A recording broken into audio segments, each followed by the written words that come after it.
Bueno, euskara da hizkuntza bat minorizazio egoera gorrian dagona, ez? Euskara erdera gurean euskerak eta erdarak duten pisua ikusten badegu adierazle nagusi guztietan, euskara saltzen zaigu ahul, oso ahul. Euskara zerrezago dakitenak erderaz baino 8% dira, euskararen erabilera 12-13aren inguruan ibili daiteke gutxi gora bera, hau da gure konstante vitalak edo oso ahul daude. Eta gainera, ahuldade orokor horren ondorioz, badago nolabaiteko berezko joera bat galerara. Galera hortan sakontzera. Hain indar gutxi eukitzeak dakar gizartean erderaren aldeko erakarpen indarra nolabait esateko oso indartsua izatea, eta euskerak izatea berezko galerarako joera bat. Hori argazkiaren lehenengo zatia, eta bigarrena, bai gera komunitate bat, orain arte behintzat, bizi nahi handia eduki izan deguna, beste munduko toki gehienetan baino askoz ere indar gehiago jarri deguna gure hizkuntzaren alde, lotura handia eduki izan deguna eta daukaguna gure hizkuntzarekin. Horrekin lotuta euskaldun askok erderaz errezago egin arren bere jardunaren parte bat euskerari ematen diote, eta ahalegin berezia egiten dugu seme-alabak edo haurrak euskeraz hasteko, ezta? Eta ikastolen fenomenoa ere besteak beste horren emaitza da, ezta? Eta hori da gure indargunea, eta horrek uzten digu esperantzarako tarte bat, gauzak ondo egin ezkero, aurrera ateatzeko aukerak izan ditzakegula.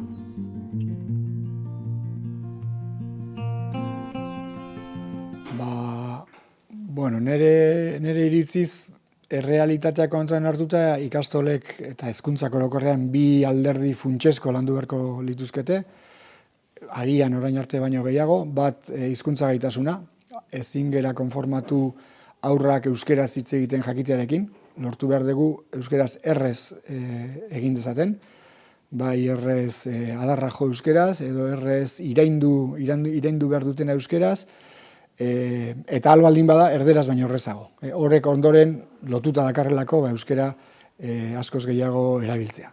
Eta alde hortatik adierazkortasuna, hitz egiteko erreztasuna, erregistro informaletan hori lantzea funtsezkoa da. Badakit hori ez dela berez eskolaren zeregina, eskolaren zeregina mundu guztian gehiago da, eremu formala, hizkuntza jasoa, lantzea eta abar, baina oso minorizazio egoera larrian dagoen herriko eskolak, ikastolak, niretzat horri ere heldu behar dio. Horri ere heldu behar diegu familietan, horri ere heldu behar diegu komunikabidetatik, eta abar, baina eskolak horrere ekarpen handia egin dezake. Orduan, bat hori, zalantzarik gabe, hizkuntza gaitasunari ere eragin, euskaldun sendoak sortuz, eta bigarrenik kontzientzia. Daukagun egoera da, euskeraz berez eroso egiten deguna, erosotasunak eraman da ibiliko bagina, euskerarenak egingo zuen.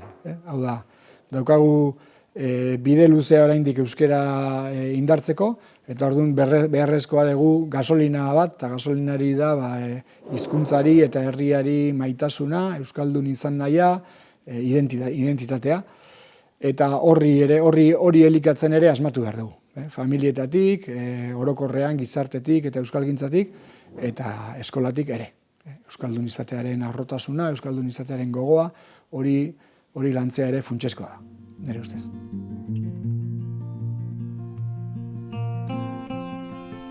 Indargune asko nire ustez, ez dakit, batetik Euskal Herri osoan egituratuta zaudete, hori niretzat funtsezko ezaugarria da.